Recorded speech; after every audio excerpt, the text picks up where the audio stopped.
Hey folks, today is Friday, February 9th, 2018. As usual, it's me, Jake Baldino, here every week to talk about video game news and stuff. It's actually National Pizza Day today. It's like a national thing every day. Do we have any pizza?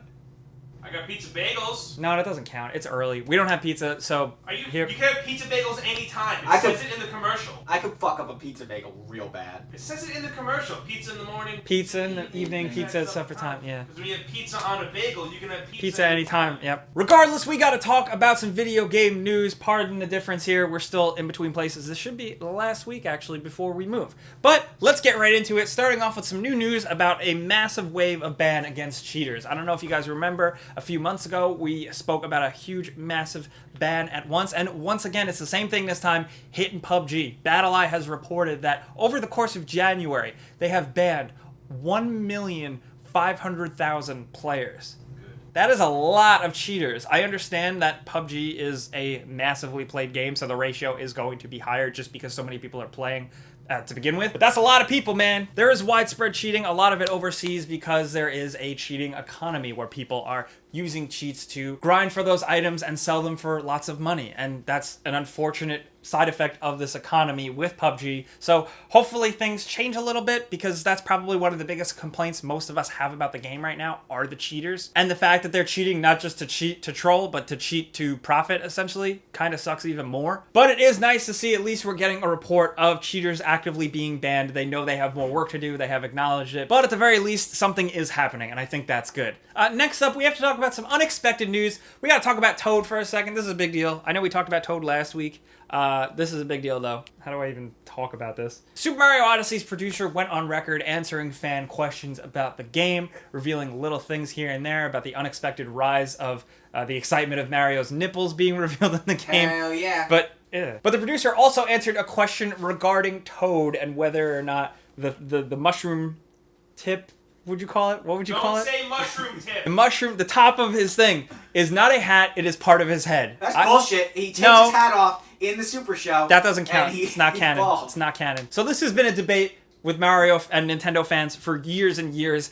I have always kind of just believed, yes, he's a mushroom boy, that's his head. He did also go on to say that maybe there's something inside of there. It's a secret. I don't know what that means. Maybe that'll be DLC. It's a gun.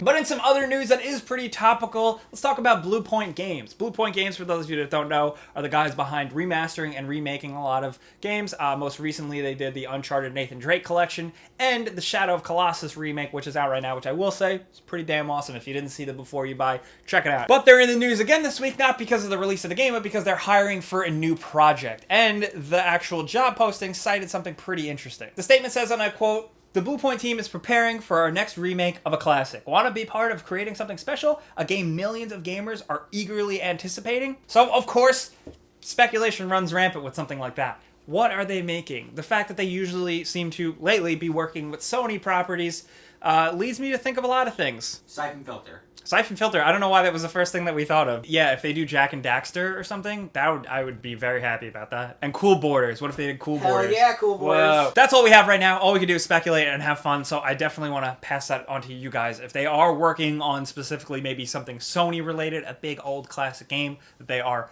redoing, what could it be? What do you think? But in some news that is a bit more financially and numbery, but also kind of a bummer, we've got a good look at Activision Blizzard, what their financials are, and it paints a very interesting picture. Their revenue in 2017 was $7.1 billion. That's a lot of money, Tom, but it's worth pointing out that $4 billion of that was due to microtransactions. You know how many sandwiches you could buy with $4 billion? I don't. It is important to note that roughly $2 billion of that $4 billion is they own King, so a lot of it is mobile game shit. But still, that's a lot. Billions of dollars in revenue, that's a lot, and that shows that they are doubling down on the whole microtransaction thing because, unfortunately, people are buying into it quite a bit. I would like to see more of a breakdown where exactly this lies, if people are really spending billions of dollars in something like Call of Duty DLC, or if it's really deep down more in just more of the Blizzard side of things, like Overwatch or Hearthstone packs and stuff like that. Because you have to think Activision is huge because it is Activision Blizzard, and the fact that they own King,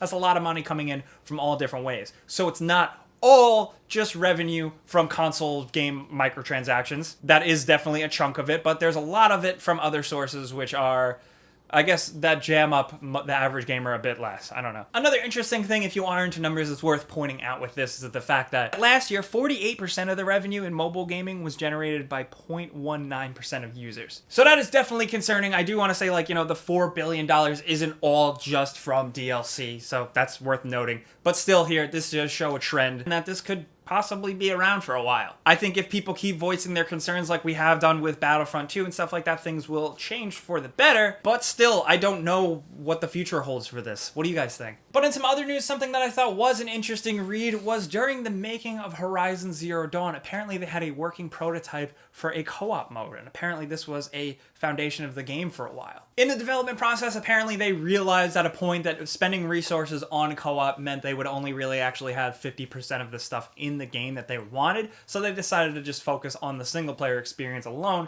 just to get it completely to what their vision actually was. Now, that's fine, that's cool, that's an interesting little tidbit of information, but that does make me wonder if maybe if we have a Horizon Zero Dawn sequel, maybe we'll see co-op. It's not something I really need or want, but I do think in terms of like fighting monsters with your friends, like Monster Hunter World recently has been pretty awesome. I'd try it in a Horizon Zero Dawn 2. Why not? But on some really exciting surprise news, because this is soon. I didn't expect this, but we got a surprise announcement for The Surge 2. This is a game that we kind of really love here. It's a cool game. It's good. If you like Dark Souls style games, this one's a little more sci-fi and robot based. They've dropped that The Surge 2 is a thing. We don't know a lot about it other than that there's going to be more parts, more chips and augments, and a bigger, more layered world now taking place in kind of like an abandoned, rundown city instead of just a factory. And it seems like it's going to be dropping in 2019, and we can't wait to get our hands on it, honestly. But speaking of things we can't wait to get our hands on, let's talk about something that I can totally wait to get my hands on, because I don't care that much at this point. The next Call of Duty game, the 2018 Call of Duty game, the rumors are suggesting that it's going to be Call of Duty Black Ops 4. No shit. At this point, I really feel like Call of Duty needs to shake it up more, because like if World War II didn't really rustle the jimmies enough, I don't know what will. I don't know if a Black Ops 4 will. However, I will say, I do think the Black Ops games are very good. Now, of course, this is all rumors and speculations. This source, you know, you have to take all of this with a grain of salt. Could be completely untrue. But the interesting thing that it also suggests is that it's going to be releasing for PC, PS4, Xbox One, and Nintendo Switch as a fully featured game that's going to have all the same add-ons and updates and stuff. I don't know if that could actually be a thing, but if it is, it's very interesting because not only is it just like, oh, cool, Call of Duty on Switch, it actually suggests that more third-party developers are jumping on with getting their big mainstream games on Nintendo Switch because it's starting to prove itself as a viable platform. That, to me, is even more exciting than the actual Black Ops 4 news. I don't know. But in other news, some quickie news, let's break down some trailers real quick. We did get a new trailer showing the actual movesets of the Ninja Turtles in Injustice 2, and I gotta say, when Michelangelo, like, flew up with the skateboard and then Raphael kicked the skateboard into the enemy, like, that was amazing. That apparently is going to be dropping the 13th if you have the fighter pack thing, and February 20th as DLC. I would have loved these guys to have been added free. But either way, Ninja Turtles are cool, and I'll just take any excuse to talk about them. But speaking of trailers, this one came across us and really surprised us. This is for The Peterson Case, and it's a first-person horror game that is set around like a Roswell, New Mexico UFO crash in the late 40s. And it's a very early trailer. You can tell it's very much more of a canned stage thing. But what it's going for is very interesting because it's like an alien game, but it's very much a horror game. It actually has a lot of elements of PT, which we've seen a lot of games try and emulate that, but none of them have actually kind of come out yet. I'm very curious to check this out. I'm not going to lie. The more horror games, the better. But an update that I thought was kind of unexpected, going back to Nintendo real quick. When we got the announcement for Metroid Prime 4, people rejoiced, really excited, but we didn't know who was working on it. We did get confirmation from Nintendo that the people who worked on the original Metroid Prime games were not involved, but now a rumor is suggesting that Bandai Namco is actually taking the reins on this one, which I don't know how I feel about that because they partnered up with them when we got Metroid Other M, so I don't know. It's still a ways off. It seems like they're only just getting started on it, but It's just some interesting little bits of news. Again, this is just a rumor. This one Eurogamer is reporting on, and apparently their source is legit. I don't know, but we'll see. But if you do want to talk about some of this stuff in a different place, we're still trying to get the word out. Discord.gg/gameranx is our official Discord. If you want to go hang out over there, talk with like-minded people, we're over there. The video boys are over there. You can find people to play games with. It's a good time. There's a lot of people there. It's pretty chaotic, but it's fun. Not only that, we got to do that console giveaway we do every single week. You know how this works by now. There's a link in the description. You click it to sign up. You enter once, then you're entered for good. And then every single week we go in and randomly choose one person to win a free console of their choice. And this week's winner is going to be this person right here. Congratulations. Be sure to keep an eye on your inbox and your spam box, because Tom is going to be getting in touch with you to figure out how we can send you your free shit. But now we got to talk about everything going on this week. I want to know how you guys are feeling on... Oh, Rosie. Oh, come to me. Say hi. This is Rosie. This is Rosie is the... Are you the studio dog? Yes, you are. Are you nervous? You don't like being on camera? How do you feel about Toad and his hat and the revelation that it is not a hat, it is in fact his head? Also, The Surge 2. If you were a fan of the original, what do you want to... What, you like The Surge? Oh, yes you do. It's such a good game. I know. Do you want to go? Okay.